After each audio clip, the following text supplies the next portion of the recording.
जय श्री राम। सभी को सत्य सनातन धर्म की सदा ही जय हो, सदा ही जय हो, सदा ही जय हो। तो देखिए, बहुत से लोगों के प्रश्न पूछे जाने के बाद बहुत से हमारे व्हाट्सएप नंबर पर बहुत से एसएमएस आए। एक ही सवाल था कि हम जाप कर रहे हैं, सिद्धि के लिए कोशिश कर रहे हैं, मंत्र जाप कर रहे हैं, लेकिन हमारे पास कोई सिद्धि है या नहीं, इसका क्या लक्षण होगा भाई, हमें क्या अनुभव होगा तो हम उसे माने कि हाँ कोई सिद्धि है, कोई शक्ति है हमारे पास में, और उन शक्तियों से हम, उनकी मदद से हम कोई जन कल्याण का कार्य कर सकते हैं क्या। तो चलिए आज हम आपको हमारे खुद के अनुभव भी बताने वाले हैं और हम आपको बताएंगे कि आपको कोई शक्ति सिद्धि मिली है या नहीं मिली है, उसका अनुभव आपके साथ कैसा होगा, उसकी अनुभूति या उसके संकेत क्या होंगे जिससे आप पता लगा सके कि आपके पास कोई शक्ति सिद्धि है। ठीक है, बड़ी ध्यान से सुनिएगा। अध्यात्म से जुड़ा विषय है तो हम उससे विस्तार से बताने की कोशिश करेंगे। उस समय ही हम अपने स्वयं के जो अनुभव है वो भी शेयर करेंगे। देखिए, हम शेयर करते नहीं है वैसे तो, लेकिन ठीक है, करना जरूरी है, क्योंकि अगर हम अपने अनुभव शेयर नहीं करेंगे तो आप लोगों को पता कैसे चलेगा कि शक्ति या सिद्धि हमारे पास होने के बाद में हमें ये अनुभव होना चाहिए। ठीक है, देखिए, कभी भी कोई शक्ति और देवता में भी अगर थोड़ा कुछ अंतर है तो वो भी हम आपको बताने वाले हैं। ध्यान से सुनिएगा। अगर वीडियो आप पहली बार देख रहे हैं, चैनल को आपने अभी तक सब्सक्राइब कर नहीं रखा है तो आप कृपया कर इस चैनल को सब्सक्राइब कर लें, लाइक कर लें, और कमेंट बॉक्स में आप अगर आपका कोई सवाल हो तो पूछ सकते हैं, या फिर आप कोई भी जय घोष लगा सकते हैं, जय श्री राम, जय श्री कृष्णा। देखिए, मैं हर बार कहता हूं, मुझे कहना पड़ता है क्योंकि कहने के बाद भी लोग लिखते नहीं है। ये कोई बड़ी बात नहीं है टाइप करना, लेकिन क्या होता है ना, जय श्री राम कुछ अगर ऐसा जय घोष होता है ना तो एक हमें बहुत प्रसन्नता होती है और कुछ नहीं। ठीक है, आपके लाइक करने से, सब्सक्राइब करने से देखिए हमें मोटिवेशन मिलता है, मोटिवेट होते हैं हम। और अभी आप ध्यान छोड़िए, इस विषय को ध्यान से सुनिए, हम जो बताने वाले हैं। देखिए, अगर आपने कोई साधना कर रखी है या कोई मंत्र जाप, बहुत से लोग कहते हैं हम लंबे समय से मंत्र जाप कर रहे हैं, बहुत समय हो गया है, लेकिन अभी कौन सा अनुभव है जिसे हम माने कि हाँ ये हमारी शक्ति या सिद्धि की वजह से अनुभव हो रहा है। तो देखिए, सबसे पहला अनुभव, अगर कोई शक्ति या सिद्धि आपके साथ जुड़ चुकी है, ठीक है, आपका मंत्र एक्टिवेट हो चुका है, जितना आप जप करोगे ना किसी मंत्र का, जितना आप जाप करोगे उसकी शक्ति सिद्धि कोई अगर आपको प्राप्त होगी, उसकी तरंग आपको प्राप्त होगी तो उतनी ही शक्तिशाली होगी जितना आपका जाप स्ट्रांग होगा। ठीक है, अब देखिए पता कैसे लगाएं आप, सही है। स्वप्न के माध्यम से सबसे पहले कोई भी सिद्धि शक्ति स्वप्न के माध्यम से आपको दर्शाती है कि हाँ मैं आपके साथ जुड़ चुकी हूं या जुड़ चुका हूं, जो भी शक्ति है, देवी है, देवता है।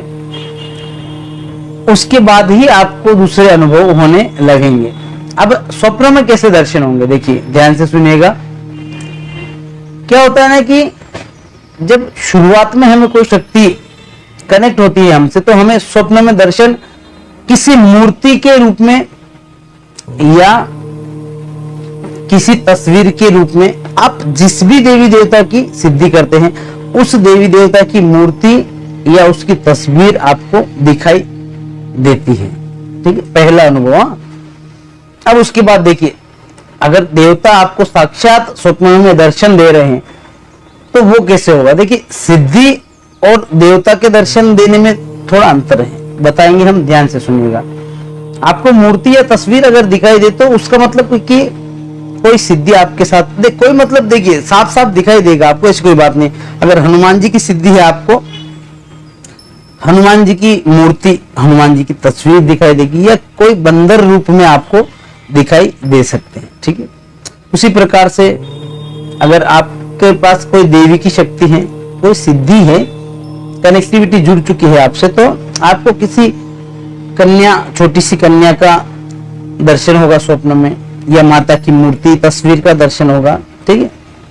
अब देखिए क्या होता है ना कि देव दर्शन कैसे होते हैं। बहुत से लोगों को तस्वीर या मूर्ति भी दिखाई देने के बाद उन्हें लगता है कि मुझे तो देवता ने दर्शन दे दिए। नहीं, आपको जिस समय देव दर्शन होगे स्वप्न के अंदर ना, साक्षात तो बाद की बात है, देव दर्शन हो गए उस वक्त आपको प्रॉपर जो आपके इष्ट हैं या जिस देवता का आप मंत्र जाप करते हैं, जिसकी सिद्धि शक्ति आपसे कनेक्ट हुई है, वो देवता या देवी आपको स्वयं साक्षात दर्शन देगी स्वप्न के माध्यम से।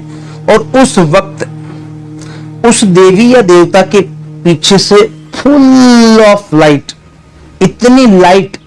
इतनी रोशनी, इतनी ऊर्जा भरी हुई दिखाई देगी आपको। जैसे देखिए हॉलीवुड के पिक्चर्स में भी होता है और हमारे जैसे इंडियन फिल्म्स में भी बताते हैं। हमारे पुरानी फिल्म्स देखी होगी आपने, या अभी भी कुछ फिल्मों में बताते हैं, जब कोई मतलब शंकर भगवान, कृष्ण भगवान अगर किसी को दर्शन देते हैं तो पीछे पूरा लाइट दिखाई देता है और कुछ भी दिखाई नहीं देता है, पूरी ऊर्जा सफेद। या फिर देखिए उस देवी देवता के तरंग का जो रंग होता है, ठीक है, जैसे लाल, अपना ब्लैक, वाइट और ब्लू कलर, ठीक है, ब्लैक तो नहीं दिखाई देगा, ब्लू कलर दिखाई देगा, या आपको गोल्डन कलर दिखाई देगा, ठीक है, भगवा कलर दिखाई देगा आपको। इस प्रकार से रंग आपको दिखाई दे सकते हैं, या फिर ज्यादातर आपको व्हाइट रोशनी ही दिखाई देगी, सफेद कलर ही दिखाई देगा, ठीक है। अब देखिए सिद्धि का दर्शन, देवता का दर्शन हो गया, बराबर। ये फर्स्ट, ये दो अनुभव तो आपको शुरू हो जाएंगे। अब उसके बाद देखिए क्या होता है ना कि जब हम जितना जाप करते हैं उतनी शक्ति, पॉजिटिविटी हमसे जुड़ते रहती है, हमारे अंदर भरते रहती है, ठीक है। अब क्या होता है ना कि जिस वक्त देखिए हमारा ऑरा इसमें बहुत ही इंपॉर्टेंट होता है, ध्यान से सुनिएगा। आप बहुत से लोग ऑरा, हमारा जो आभा मंडल होता है उसको बहुत हल्के में ले लेते हैं। नहीं, हमारा ऑरा, हमारा आभा मंडल जो होता है वो बहुत महत्वपूर्ण होता है अध्यात्म में, हमारी जिंदगी के अंदर। उसकी 12 परतें होती है, 12 परतें होती है। हम जितना जाप करते हैं वो आखिर में हमारे ब्रह्मरंध्र से बाहर की ओर बिखरने लगता है और उससे हमारे आसपास में 12 लेयर्स तैयार होते हैं धीरे धीरे कर, ठीक है। और उन लेयर्स, वो जो होती है ऑरा की लेयर्स होती है, वो हमें किसी भी नकारात्मक शक्ति या किसी भी बाधा से हमें बचाती है, प्रोटेक्ट करती है।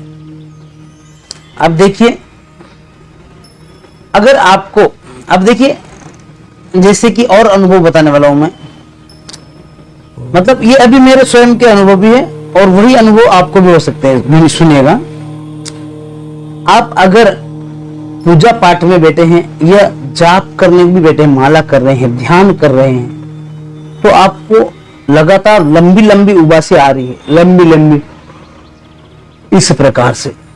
तो अगर वो उबासी आते समय आपको थोड़ी समझो मसलाहट हो रही है, ठीक है, समझ सकते हैं, लेकिन वो उबासी आते समय भी आपके मतलब जैसे शरीर एकदम हल्का है, सिर्फ उबासी आ रही है, इसका मतलब है पूजा पाठ करते समय, ध्यान करते समय, माला करते समय, किसी भी वक्त ये हो सकता है, ये भी एक अनुभव है। तो आप समझ सकते हैं कि ये पॉजिटिव एनर्जी की वजह से जो सिद्धि आपके साथ जुड़ी हुई है उसकी वजह से ये हो रहा है। अगर इसका विपरीत उबासी दो कारणों से आती है, पॉजिटिविटी और नेगेटिविटी। अब नेगेटिविटी का लक्षण क्या है? अगर आपको जाप करते समय या पूजा पाठ करते समय उबासी आ रही है, लेकिन उसी के साथ आपका मन विचलित हो रहा है और आपको लग रहा है, आपके अंदर थॉट आ रहा है कि अब मुझे उठ जाना चाहिए, नहीं करना है, ये निगेटिविटी का एक लक्षण है। ठीक है, ध्यान से सुनिएगा। और पॉजिटिविटी या कोई शक्ति हमारे साथ है, इसका क्या अनुभव होगा? अनुभव यह होगा कि आप किसी भी मंदिर में चले जाइए, किसी भी स्थान पर चले जाइए, आपके घर के मंदिर में बैठकर जब आप पूजा करते हैं, आपके इष्ट को याद करते हैं, उनका आह्वान करते हैं या उस मंत्र का जाप करते हैं जो मंत्र आपने कर रखा है, तो आपके शरीर का रोम रोम खुलने लगेगा, आपका एक एक बाल शरीर का खड़ा हो जाएगा।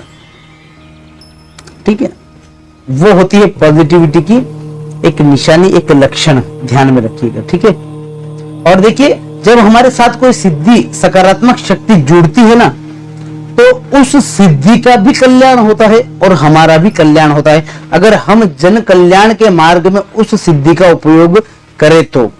ठीक है, बहुत से लोग होते हैं एरोगेंस, ठीक है, लोग मतलब सिद्धियों से काम कराना चाहते हैं, ये वो नहीं, इस प्रकार से सिद्धियां हमें छोड़कर चली जाती है। हमें उनसे हमेशा प्रार्थना करनी है, प्रे करनी है, रिक्वेस्ट करनी है कि ये काम, मेरी इच्छा है, ये काम आपको ये करना है, अगर आपको उचित लगे तो, जन कल्याण का काम। ठीक है, अब किसी के लिए प्रार्थना भी करनी है तो आप संकल्प लेकर अपने इष्ट से प्रार्थना करनी है कि फला फला व्यक्ति, उसका कुल गोत्र, उसका एड्रेस अगर दूर है तो, और सामने है तो बता देना कि ये व्यक्ति है, इसको ये प्रॉब्लम है और इसको आप ठीक करें, ये मेरी रिक्वेस्ट है। देखिए हम सिर्फ रिक्वेस्ट कर सकते हैं देवता से, सिद्धि से, अब वो करना ना करना उनके हाथ में। ठीक है, करते ही हैं। आप अगर जन कल्याण का कार्य कर रहे हैं, अच्छा कार्य कर रहे हैं, तो भगवान आपकी मदद अवश्य करते हैं। ठीक है, इस प्रकार से। ठीक है, तो टॉपिक अच्छा लगा हो और बात समझ में आई हो तो लाइक जरूर करना, और अगर कोई सवाल हो आपके मन में इस विषय से जुड़ा हुआ या कोई और भी विषय हो, अध्यात्म का विषय, तो आप मुझे कमेंट बॉक्स में पूछ सकते हैं। ठीक है, अभी के लिए चलते हैं। जय श्री राम। सभी को सत्य सनातन धर्म की सदा ही जय हो, सदा ही जय हो, सदा ही जय हो।